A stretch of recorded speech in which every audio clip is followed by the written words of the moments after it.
the Arts. My name is Matt Reynolds. I am the theater manager and resident lighting and sound designer for the Department of Theater Arts. This is our brand new facility, the Center for the Arts. Most likely you will come in through these doors into our foyer from our parking deck, or parking lot, excuse me, across the street, across from Starbucks and Jimmy John's. You see our wonderful stone arch, which matches the stonework around the outside of the building, which is all local limestone. And it's very lovely. The theme of the building is revolving around the local landscape, not particularly Las Cruces, but New Mexico in general. And so this is what's called the arroyo.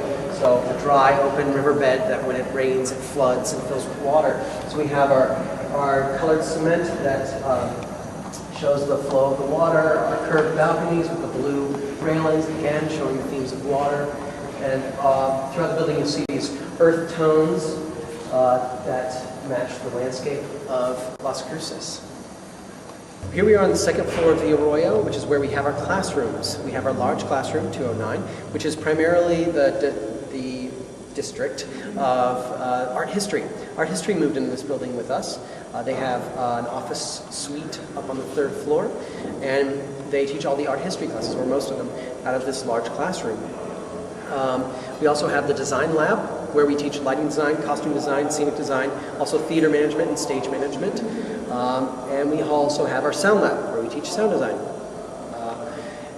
Beyond that, we have our rehearsal hall, where we teach all of our acting classes. And it's where we rehearse our shows. We rehearse our shows 5 nights a week, from 6 to 10 p.m. The rehearsal hall is covered in glass. The whole room is surrounded by glass, both on the inside of the building and the outside. The point being that we are trying with this building to let people into the creative process, let people see how theater develops from the rehearsal stage to the building stage to the actual creation of the art and manifestation on stage. Guinevere McMahon. I'm the costume shop manager. We're mostly really pleased with natural light, which is something that costume shops typically don't have. You tend to find them in the basement, in the dark. And so to have this much natural light makes it a step above just about any other costume shop in the world. It's a nice open space. It's well organized. They planned every inch of it to be efficient for us. There's no wasted space in any of it, which is exciting because we tend to accumulate a lot of stuff. We have a real fitting room now. We used to send people back, behind the washing machines or something to change clothes. This is a much more professionalized space that's planned specifically for what we do. In order to do our jobs efficiently, it's easier to be in a space that was actually designed with what we do day to day in mind. So we have an industrial dye vat that allows us to dye large volume groups at one time. It gets extremely hot. It's a steam jacketed soup kettle is what it really is. But for us it works for dyeing in large amounts. We also then had to bring over our old washing machine because the new high efficiency machines you can't dye in because they won't fill up. There's no way to outsmart them. They're smarter than we are. So they're great for doing laundry for shows, but we needed one less intelligent model to continue to dye in.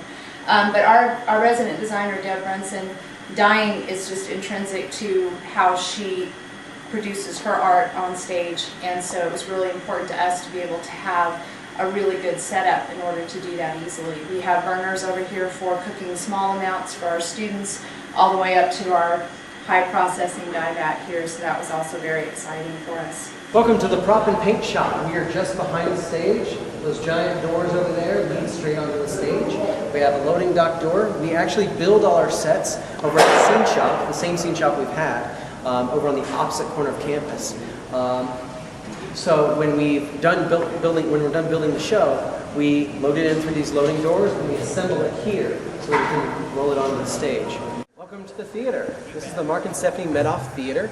Right now we're standing on the stage, a relatively large stage with a single purchase closed circuit line set rigging system. It's where we fly in all these pipes, load them with instruments and scenery and soft goods and all things like that, and fly them out.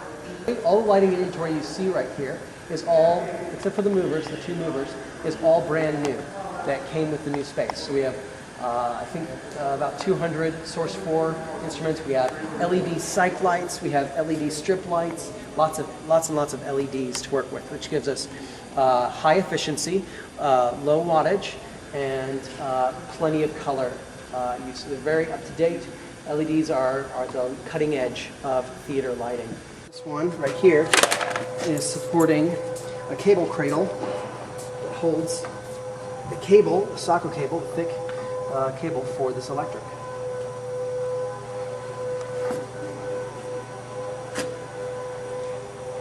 The theater, technical theater, was originally manned by sailors. So a lot of our techniques and a lot of our terms come from sailing and from ships, such as the stage is called the deck. These are belay pins, just as you would see on a ship. Rigging ropes, as you would see on a ship. And all sorts of other things. Our soft goods, the way they're flown, the battens, batten down the hatches. These pipes are called battens, so batten down the hatches. All sorts of things that you wouldn't expect to find in a theater come from the nautical world. In our audience chamber, we have 466 seats. The seats themselves are made of a thick, dense foam. The most sound-absorbent material known to man is the human flesh, so we try to make the seats as dense a foam as possible so that when we're rehearsing on stage, when there's nobody in the audience, it sounds exactly the same as when we have 466 people in here. The seats are in a relatively random color pattern. That is so that if they were all, say, the same color, if they were the same color red, if you had a half-filled house and you started looking around and you see a big swath of red, you would think, wow, there's nobody at this show. But with this multicolored pattern going on, you could have a half-filled house and still think it's a pretty full house. All around the rear of the audience chamber, you have these acoustical panels, which are also a thick, dense foam that have this lovely sort of abstraction of a mountainscape. Those are again to absorb sound. There are as many absorbent and twisted and curved surfaces in the facility as possible so that it has its own unique reverberation, so it sounds acoustically unique, and also so that it doesn't have too much slapback. So the audience, the actors talking here don't speak and you hear the actors speaking twice because it's bouncing off the walls.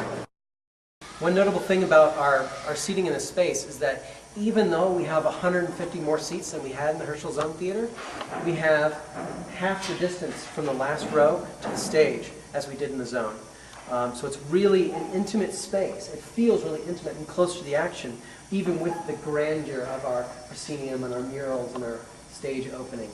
So it's really a well-designed space in the sense of feeling close but getting the grandeur at the same time. And up top we have our catwalks next to the mural painted by Meg Seligman. The chandeliers are also painted by, designed by Meg Seligman. They fly in about 10 to 12 feet so that when the audience comes in, they're flown in and you can see them and they're all pretty and at different levels. And then when it's time for the show to start, they'll fly out. They're inspired by the Metropolitan Opera. They have similar chandeliers that operate like that. We call them umbrellas or flower petals or jellyfish chandeliers, pendants. They have all sorts of names. The mural itself was designed from when Meg visited Las Cruces. She took a lot of photos of the area and of people in the area. So every person that's pictured up there is a person that she actually took a photo of when she was here visiting. On the second floor and third floor we have our exterior balconies. We have 3 of them, small, medium, and large, where we can host events, receptions. Our opening night reception is going to take place with all 3 of them. Anytime that performances are coming in here, we'll open those doors and people can go out and stand on the balconies and look out and see the beautiful landscape. You have gorgeous views of the mountains from here. And on the third floor, from the exterior balcony and from various rooms around the building, you can see the amazing views of Las Cruces. Here we are on the outside of the facility. This is the southeast corner. This is where most of our students come in because the horseshoe is right there. The Honors College is there. The music school is there. The rest of campus is all in that direction. So most of our students come in from this beautiful, beautiful corner. Above us is this big glass cube that we see, which is the rehearsal hall, as we saw from the inside. We have these aerodynamic airfoils, light foils on the outside of the building.